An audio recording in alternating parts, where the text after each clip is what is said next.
오늘 당신에게 성공이란 누가복음 12장 13절에서 21절의 말씀으로 여러분과 함께 나누고자 합니다. 여러분, 여기 중에서 나는 인생을 실패하고 싶다라고 생각하는 사람 계세요? 아무도 성공하기를 원하지 실패해서 인생을 망치고 싶다는 사람은 없습니다. 그런데 우리가 생각하는 것보다 훨씬 많은 사람들이 실패로 인하여 자책과 후회의 삶을 살고 있습니다. 그렇죠? 우리 주위에. 우리 모두도 성공의 삶을 살고 싶습니다. 그러면 여러분의 성공의 기준은 무엇입니까? 여러분의 성공의 가치는 무엇입니까? 여러분의 성공의 목표는 무엇입니까? 여러분 지금 제 설교를 들으시면서 제 질문에 대답을 하시면서 설교를 같이 커뮤니케이션 하시기 바랍니다. 그러면 여러분의 그 성공의 기준과 가치와 목표가 얼마만큼 이루면 여러분은 성공했다고 말할 수 있겠습니까? 만약에 예를 들면 난 돈 버는 것이 저거다. 나니까 돈을 얼마나 모으면 이만하면 성공했다라고 할 수 있냐 그거예요. 그러면 여러분은 얼마만큼의 목표를 이루면 여러분 행복하다고 말할 수 있습니까? 얼마만큼 이루면 여러분 만족하다라고 말할 수 있겠습니까? 오늘 본문의 말씀처럼 부자가 창고를 가득 채워놓고 만족해서 말하기를 뭐라 그럽니까? 영혼아, 여러 해 쓸 물건을 많이 쌓아두리니 평안히 쉬고 먹고 마시고 즐거워하자 라고 얘기합니다. 이것이 세상 기준의 성공 아니겠습니까? 세상 많은 사람들이 바라는. 그런데 하나님께서 말씀하시기를 어리석은 자여, 오늘 밤에 내 영혼을 도로 찾으리니 그러면 내 준비한 것이 누구의 것이 되겠느냐 하는 말씀이 이 질문에 대한 대답입니다. 그래서 성경은 사람의 생명이 그 재산의 넉넉함에 있는 것이 아님에도 불구하고 오늘날 많은 사람들이 성공을 부의 관점에 생각하고 있고 많은 그리스도인들도 사실 이러한 관점을 가지고 있습니다. 그리고 세상은 부귀영화가 성공이라는 세상적인 가치를 우리들에게 끊임없이 열렬하게 쉬지 않고 불어넣고 있습니다. 여러분 미디어를 통해서든지 모든 광고를 보세요. 거기 있는 거 갖고 싶지 않은 사람이 어디 있겠습니까? 다 갖고 싶습니다. 다 갖고 싶은데 가지려면 뭐가 필요합니까? 물질이 필요해요. 그러니까 그거 가지려고 그냥 돈을 벌어요. 그러니까 끊임없이 세상은 우리에게 그런 걸 부어주고 이것이 성공한 삶이라고 얘기해 줍니다. 그러므로 우리 스스로에게 여러분은 세상의 기준에 따라 성공할 것인가, 하나님의 기준에 따라 성공하실까를 여러분 자신에게 물어야 됩니다. 나는 어느 기준을 따라서 성공해야 되는 것인가 하는 것을 물으셔야 됩니다. 근데 하나님께서도 말씀을 통하여 내 길이 평탄하게 될 것이다, 내가 형통하리라는 말씀을 주고 계심을 보신다면 하나님께서도 우리가 성공하기를 원하세요. 우리가 그냥 지질이 고생만 하기를 원하시는 건 절대로 아닙니다. 우리가 prosperous, 성공하기를 원하신다는 거예요. 그러나 하나님의 성공은 돈도 아닙니다. 잘 먹고 잘 사는 것도 아닙니다. 우리 어린 시절의 꿈이 모두 이루어지는 것도 아니에요. 여러분 실망하세요? 야, 이런 것이 성공이라고 생각했다. 하나님은 그런 게 성공일이 아니래. 이를 어쩌면 좋아. 그러면 하나님께서 말씀하시는 성공이란 도대체 무엇인가를. 근데 성경은 먼저 무엇으로 성공을 이루기 전에 성공하려면 어떤 사람이 되어야 한다는 전제를 말씀하고 계십니다. 무엇을 이루기 전에, 성공을 위해서 너희들이 무엇을 이루기 전에 너희들은 먼저 이런 사람이 되어야 된다라고 말하고 있는 것이 하나님의 성공입니다. 그러므로 성공의 출발점은 우리의 어떤 행동이 아니라 뭐냐? 여호와를 경외하는 것이 지혜의 근본이라는 전제, 즉 여호와를 경외하는 사람이 되어야 한다는 것이 하나님의 성공의 전제 조건입니다. 여호와를 모르는 사람은 아무리 재물을 많이 쌓아놓아도 뭐라 그러냐? 어리석은 사람이라고 얘기합니다. 오늘 본문의 비유에 나온 부자는 너무나 많은 재산을 얻게 돼서 그 마음과 마음속으로 생각하기를 내가 곡식 쌓아둘 것이 없으니 어찌할 거야. 그러니까 이런 느낌 아니겠어요? 와, 저 돈을 다 어찌할 거. 누구에게는 얘기하지 못하고 나한테는 이렇게 많은 돈이 저거를 다 어찌할 거. 이런 지금 마음이라는 거야. 우리 은지가 웃는 거 보니까 저거 굉장히 좋은가 봐. 남에게는 말도 못하고 속으로는 좋아서 어쩔 줄 모르는 영혼들이랍니까? 근데 이런 영혼들에게 하나님이 말씀하시기를, 야야, 오늘 밤 내가 너의 목숨을 가져갈 텐데 저 많은 재산 다 어찌할 꼬입니다. 여러분, 속수무책입니다. 그렇기 때문에 여호와를 경외함이라는 것은 우리 삶의 설계자가 내가 아니라 하나님이심을 인정하려는 것입니다. 우리에게 나는 하나님 없이는 안 됩니다 라는 여러분 확신이 있습니까? 내 인생에서 나는 하나님 없이는 못 삽니다 라는 확신이 있습니까? 그래, 이런 확신은 어디에서 옵니까? 우리의 결단하는 의지에서 옵니까? 아, 나는 하나님 없이는 못 살아. 나는 이제부터 하나님과 생각하는 여러분의 결심하는 의지로부터 옵니까? 절대로 아닙니다.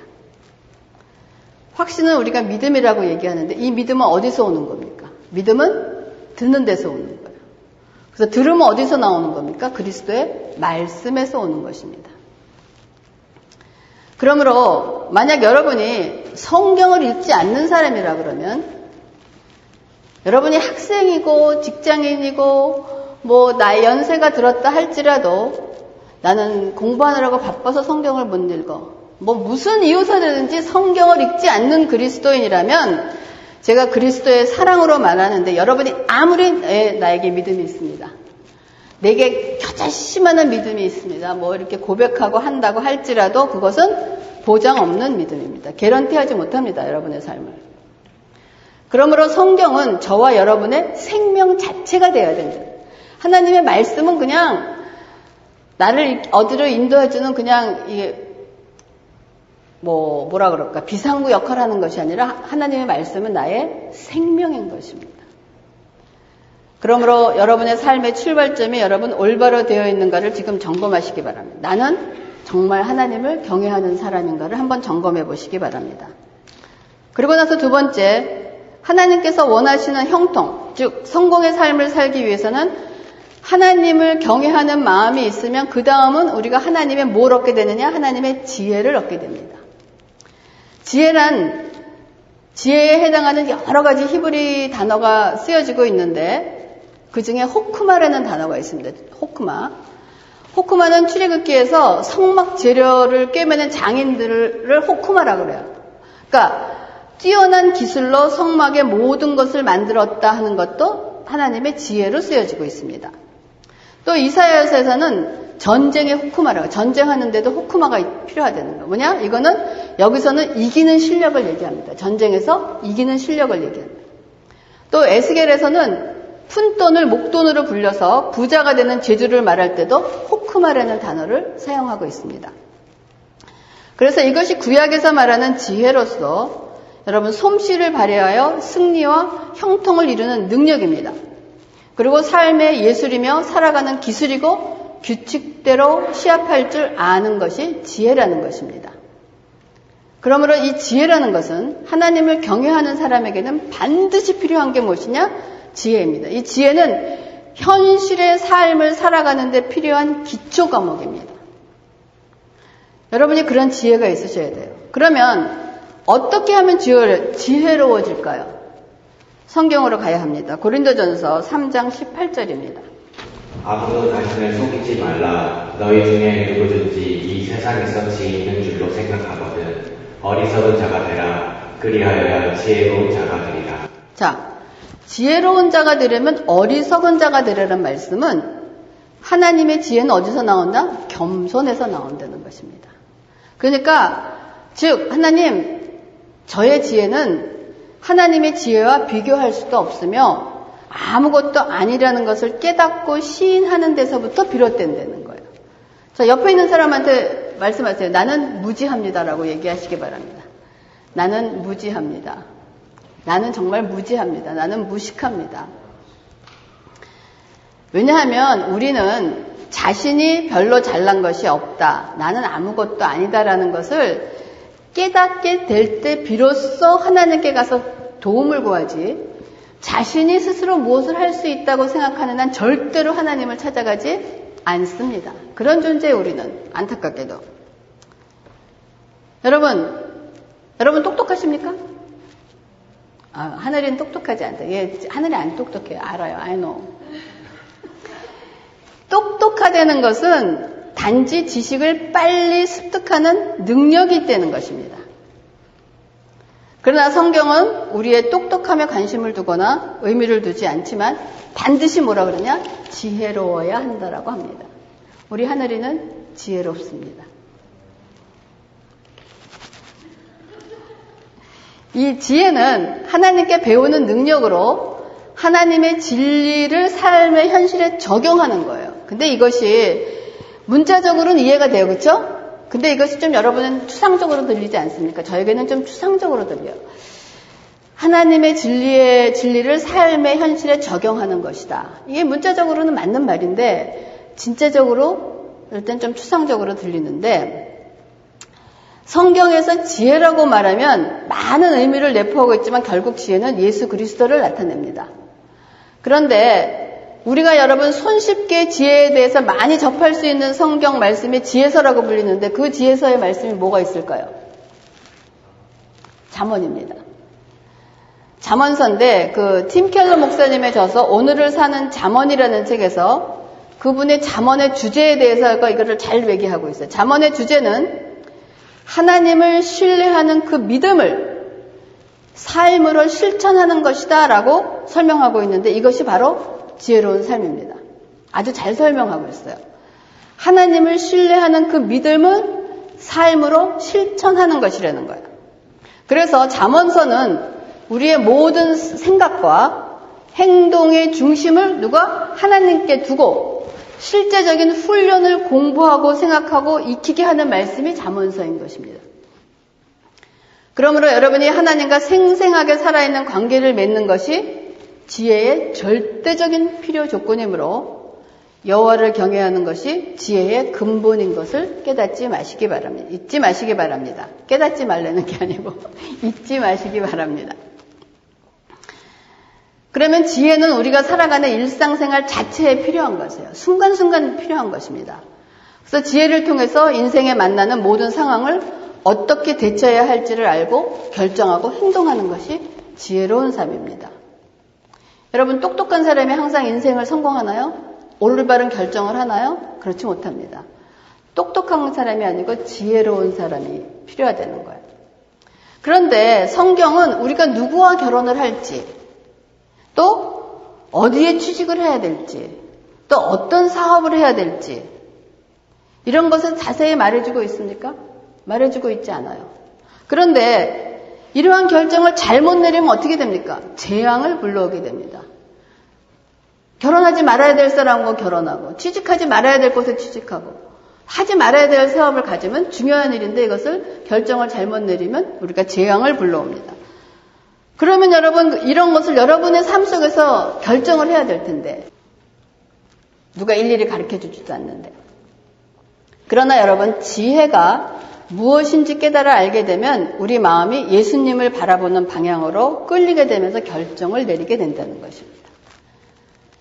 그러나 여러분 이러한 지혜는 저절로 생기는 것이 아니에요. 역경과 훈련을 통하여 얻어지는 것입니다. 그러므로 학생인 여러분은 아직은 아니겠지만 다른 여러분들은 여러분이 어려웠던 그 시간을 통하여 얻게 된 하나님의 지혜를 한번 헤아려 보세요. 그러고 난 다음에 내가 옛날에 비하여 얼마나 지혜로워졌는가를 한번 비교해 보기 바랍니다. 그래서 사람이 지혜롭다라고 얘기하는 것은 다른 사람이 한두 가지밖에 생각하지 못하는 상황에서 여러 개의 선택 방향과 방안과 행동 노선을 인지할 수 있는 한 사람은 어떤 사람은 하나밖에 못 보는데 하나님의 지혜 있는 사람은 여러 가지 상황을 볼 수가 있는 거예요. 한 가지밖에 못 보는 사람하고 여러 가지 상황을 볼 수 있는 사람하고 누가 더 성공할 수 있는 확률이 많을까요? 우리 확률의 여왕. 여러 가지 볼 수 있는 사람이 올바른 선택을 할 수 있는 찬스가 더 있다는 거예요. 또 지혜로운 사람은 모든 사람을 볼 때 이 사람은 좋다. 이 사람은 나쁘다. 이 사람은 이해가 된다. 이 사람은 이해가 안 된다. 저 사람은 나하고 같다. 저 사람은 나하고 다르다. 이런 식으로 이분법으로 가르지 않고 그 사람이 말할 때 그 사람의 동기가 어땠나. 그 사람의 성격의 복합적인 차원까지 식별해내면서 옳고 그름의 차이일 뿐만이 아니고 어느 것이 선이다. 어느 것이 최선의 것이다. 어느 것이 차이다. 또 차선의 것이다. 이런 것을 다 분별해낼 수 있는 상황으로 구분을 상황하고 해결할 수 있는 능력입니다. 이것은 절대적으로 필요한 게 뭐냐? 인간관계에서 필요한 겁니다. 그리고 지혜로운 사람은 무엇을 언제 어떻게 할지를 아는 사람입니다. 여러분 아무리 축복의 말씀이라도 때와 장소를 가리지 못하고 말할 때는 축복의 말씀이 상대방에는 저주의 말씀으로 들려올 때가 있다는 것입니다. 그렇기 때문에 지혜는 생각과 경험을 통합해서 삶의 현실을 다룰 실력을 쌓는 것입니다.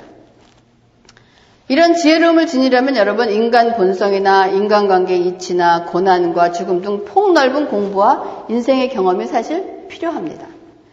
하지만 참된 지혜는 깊은 성경의 지식을 절대적으로 필요로 하기 때문에 성경과 하나님의 말씀을 여러분이 묵상하고 알아야 된다는 것입니다. 그래서 여러분들은 반드시 하나님의 지혜로운 자녀가 되기를 제가 간절히 바랍니다. 그리고 다음에 여러분 제가 다음으로 질문을 하겠습니다. 여러분은 중요하지 않은 것들에 대해서 성공하고 싶습니까? 아니면 하나님께 영광 돌리고 싶으신 대로 성공하고 싶으십니까? 이 말씀의 의미는 여러분들이 중요하게 여기는 것이 여러분의 가치관이라는 거예요. 나는 이런 것이 중요하다는 것은 여러분의 가치관, 여러분의 지금 인생에서 가치관, 또 여러분이 공부를 할 때도 여러분의 가치관에 따라서 여러분이 공부하는 그 선택 과목이 다 달라지는 거예요. 어떤 사람은 나는 이런 가치관을 가지고 있기 때문에 이런 공부를 하고 있다 하는 이런 가치관이 있다는 거죠. 이 가치관이 세워지면 여러분은 여러분의 목표와 야망을 결정하게 돼요. 이 가치관에 따라서 여러분의 목표를 세우고 이런 일을 이루어야 되겠다는 방향으로 나갑니다. 그런 다음에 목표와 야망이 결정이 되면 뭐가 됩니까? 우선순위가 결정이 돼요. 내가 해야 될 것이 이거기 때문에 어떤 사람들이 많은 것을 제안할 때 나는 여기서 우선순위를 뽑습니다. 다 똑같다고 하는 거 아니라는 거예요. 우선순위가 결정이 된다는. 그럼 우선순위가 결정이 되면 그 순위에 따라서 여러분이 힘과 돈과 시간을 쓰는 방식이 달라집니다. 모든 사람들이 다 똑같이 먹는 것에 만약에 우선순위를 두는 사람이면은 힘과 돈과 시간을 모두 어디다 쓰느냐? 먹는 것에 써요. 입는 것에 우선순위를 두는 사람은 먹는 것 쓰지 않고 입는 것에 씁니다. 이런 것이 우리의 인생을 그래서 돈을 쓰는 방식이 달라지면 여러분의 삶의 방향이 결정된다는 것입니다. 이거는 뭐냐? 연쇄 사슬과 같아요. 그래서 결국은 시작은 어디입니까?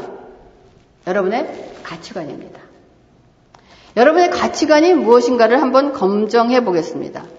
그러므로 여러분이 하나님을 경외하는 마음의 기초를 다졌다면 다음으로는 자신의 가치관을 하나님의 마음에 정결시켜야 돼요. 하나님과 같은 가치관을 가져야 되는 것이 하나님의 성공하는 사람들입니다. 여러분, 해 아래 새 것은 없습니다. 우리가 구입하는 모든 것들은 사는 순간 헌 것이 됩니다. 사는 순간 가격이 떨어지잖아요. 그렇죠? 헌 거예요. 여러분들이 앞으로 살면서 새로 구입해야 될 것이 많이 있습니다. 여러분 지금 뭐 구입해야 될 거 마음속으로 생각하는 거 있죠. 그렇죠? 뭐 구입해야 될 것이 있어요. 그래서 여러분 집을 구입할 거 아니에요. 그렇죠? 그러니까 그럼 어떻게 합니까? 오픈하우스도 가서 보고 그냥 TV 보면 홈앤가든 프로그램도 보면서 여러 가지 아이디어를 수집을 합니다. 또 새 자동차가 필요하면 그거를 구입하기 위해서 많은 시장 조사도 하고 가격도 비교하고 여러 가지 합니다. 여러분 이거 자체가 나쁜 것은 아니에요. 그러나 이것을 여러분 수단으로 사용하는 것과 이것을 목표로 삼는 것은 엄청난 차이가 되는 것입니다. 여러분 이 세상의 것들을 우리의 보물과 기쁨으로 삼지 말라는 것입니다. 즉 눈에 보이게 우리의 삶에 주어졌던 모든 것들은 하나님의 사람으로 이 땅에 살아가는 데 필요한 도구일 뿐입니다. 여러분 죽을 때 갖고 가는 거 봤어요? 갖고 가는 거 아무것도 없습니다. 그거는 우리의 삶을 살아가는 도구일 뿐이지 우리 삶의 목표가 아니라는 것입니다. 그러므로 하나님 뜻에 맞게 사용하는 것이 하나님께서 원하시는 성공의 삶을 사는 것입니다. 그래서 헛된 것들을 목표로 삼아 보물과 기쁨으로 삶아 그것에 노예가 되지 말라는 것이에요. 그러므로 예수님께서는 우리에게 목표로 살아가야 할 절대적인 가치관을 주셨는데 그것이 마태복음 6장 19절에서 20절입니다. 너희를 위하여 보물을 땅에 쌓아두지 말라. 거기는 종과 동록이 해하며 도둑이 구멍을 뚫고 도둑질하느니라. 오직 너희를 위하여 보물을 하늘에 쌓아두라. 거기는 종이나 동록이 해하지 못하며 도둑이 구멍을 뚫지도 못하고 도둑질도 못하느니라. 자, 보물을 하늘에 쌓아두라. 절대적으로 안전한 가치관을 주셨습니다. 그럼 보물을 하늘에 쌓아두라는 것은 무슨 말일까요? 여러분, 헌금을 많이 하려는 걸까요? 아니에요. 보물을 하늘에 쌓아두려는 것은 주님을 우리의 보물로 삼고 살려는 것입니다. 왜냐하면 우리가 보물이라고 생각하는 곳에 우리의 마음이 있습니다. 우리가 세상 것들을 여러분 소중히 여긴다면 우리의 삶과 마음이 세상을 따라가게 되어 있습니다. 여러분 지금까지 이 말씀을 들으시면서 내 가치관이 바로 잡혀져 있는가 스스로 묻고 점검할 수 있기 바랍니다. 나의 인생의 가치관은 정말 하나님을 경외하며 하나님의 방향으로 성공하고 싶고 하나님의 방법대로 살고 싶은 것인가 하는 것이 여러분 점검할 수 있기 바랍니다. 그리고 매 순간 삶 속에서 여러분의 마음을 하나님의 마음과 정결시켜 달라고 강구하시면서 무엇이든지 하나님의 영광을 위하여 하게 해달라고 기도하기 바랍니다. 그래서 성경은 얘기합니다. 너희들이 무엇을 먹고 마시든지 먹고 마시는 것이 우리가 얼마나 많이 일상입니까? 그거를 하나님의 영광을 위하여 하라라고 말하고 있습니다. 그래서 하나님의 경외하는 마음으로 기초를 놓고 좋은 관계를 세우고 가치관이 바로 잡혀지면 이제 성공의 삶을 쌓는 다음 벽돌은 무엇이겠습니까? 우리가 하나님을 경외하는 마음을 두고 그 다음에 관계를 잘 세우고 가치관을 바로 잡은 다음에 세워지는 것이 무엇이냐? 정직입니다. 여러분, 제가 이 설교를 준비하면서 우리 목사님이 그 시절에 꿈에 꿨다 했잖아요. 하나님의 반지, 믿음, 소망, 사랑, 이거는 우리 성경에 나오는 건데 마지막 반지를 정직이라는 반지를 줬다는 간증을 들은 적이 있죠. 왜 정직이 필요한가?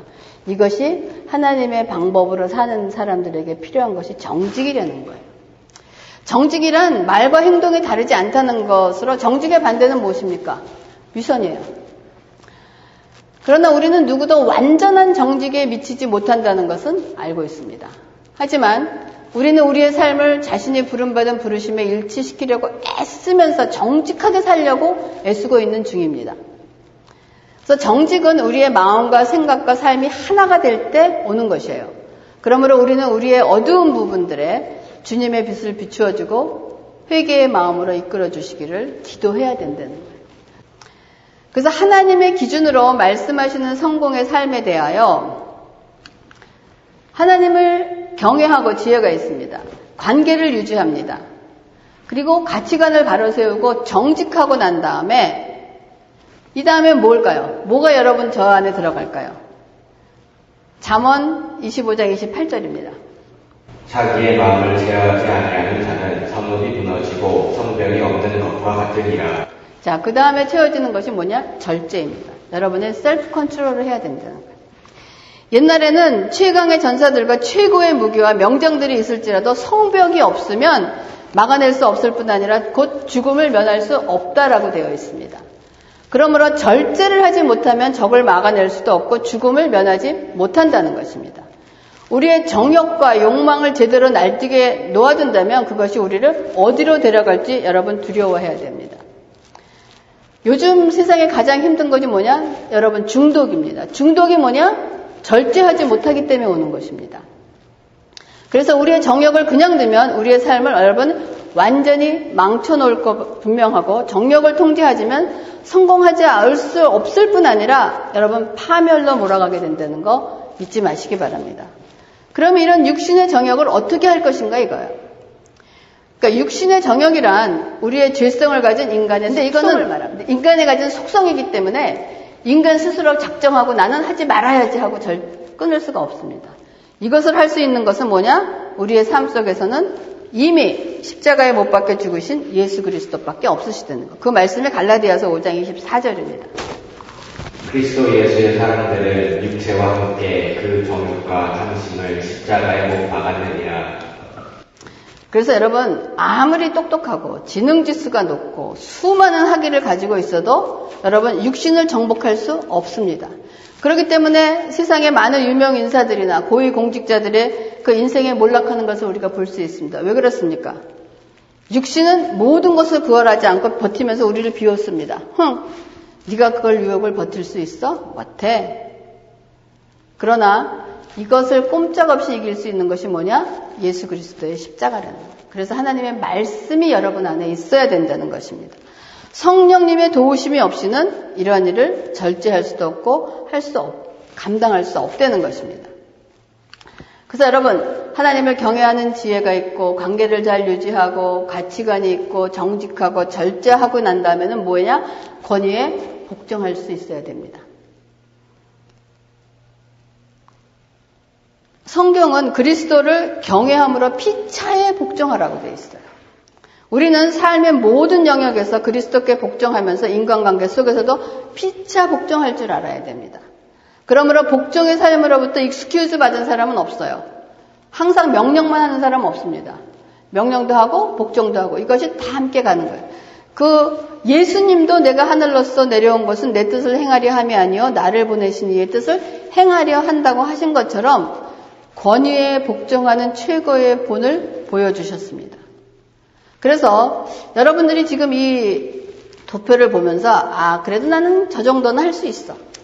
내가 하나님을 경외해. 또 관계 유지도 잘 되고 있어. 내 가치관도 바르게 돼 있어. 난 정직한 편이야. 난 절제도 가능해. 또 피차에 복종하는 것. 저 정도라면 하나님의 성공하는 삶에 나는 궤도에 들어있지 않을까라고 생각할 수 있지 않겠습니까? 근데 문제는 우리의 삶이 항상 우리가 원하는 대로 돌아가지 않는다는 거예요. 우리의 삶이 우리가 원하는 대로만 돌아가면 저거 지키는 데는 문제가 없습니다.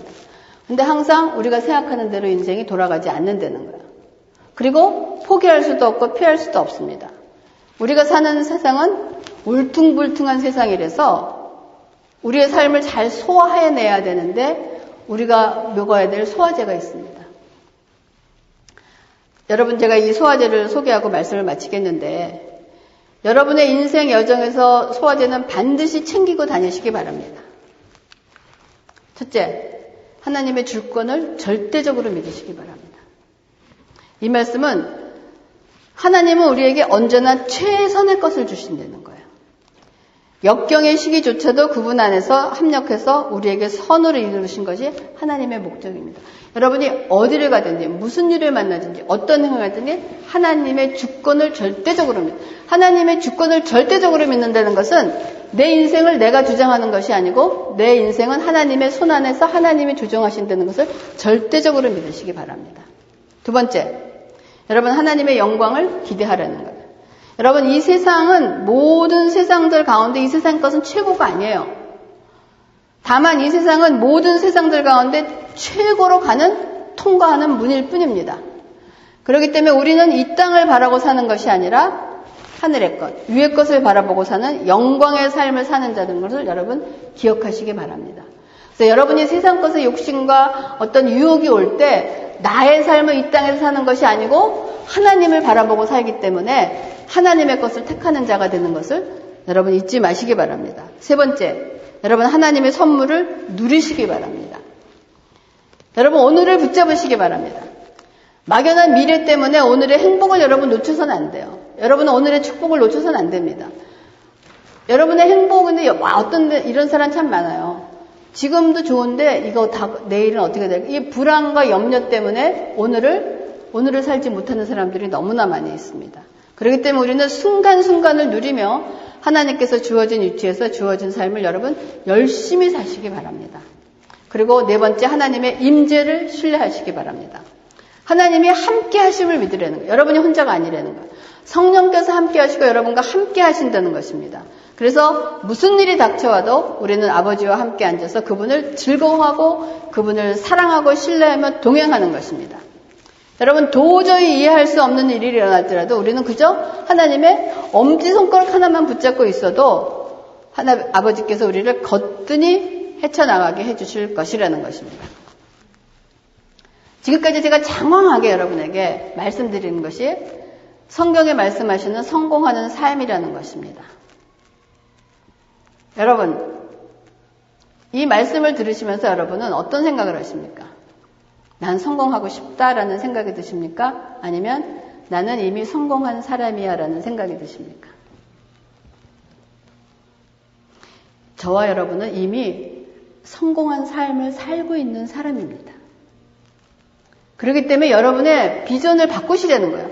내가 성공한 삶을 살기 위해서 몸부림치지 마시고 이미 성공한 사람으로서의 성공한 자의 삶을 사시려는 거예요. 여러분, 성공하기 위해서 발버름치는 삶과 이미 성공한 자로서의 성공한 자의 삶을 사는 것은 천지 차이입니다. 저와 여러분은 이미 성공한 사람입니다. 그 성공한 자답게 성공의 삶을 살기를 바랍니다. 그래서 저에게 성공한 삶이 저에게 무엇이냐라고 물으신다면 새삼교회의 표어처럼 하나님이 나를 기뻐하시고 내가 하나님을 기뻐하는 삶이 나에게는 성공입니다. 하나님이 나를 기뻐하시고 He knows my name. 하나님이 내 이름을 아시고 내가 하나님을 알고 하나님이 누구신가를 알고 사는 삶이 그 외에 더 바라는 성공의 삶이 어디 있겠습니까? 저와 여러분은 이미 성공한 자라는 것을 잊지 마시고 이제부터는 성공을 위해 달려가는 자가 아니라 하나님께서 그 성공을 누리고 이웃에게 베풀며 살아가는 저와 여러분이 되기를 주님의 이름으로 축원합니다. 기도하겠습니다. 하나님 감사를 드립니다. 우리는 이미 하나님 안에서 성공한 자임을 감사를 드립니다. 이제는 성공한 자로서 하나님의 뜻에 맞게 하나님의 뜻을 이루어드리는 삶을 살아가는 저희가 될 수 있도록 인도하시고 축복하여 주시옵소서. 아버지 감사를 드리면서 모든 말씀을 예수님의 이름으로 기도합니다. 아멘.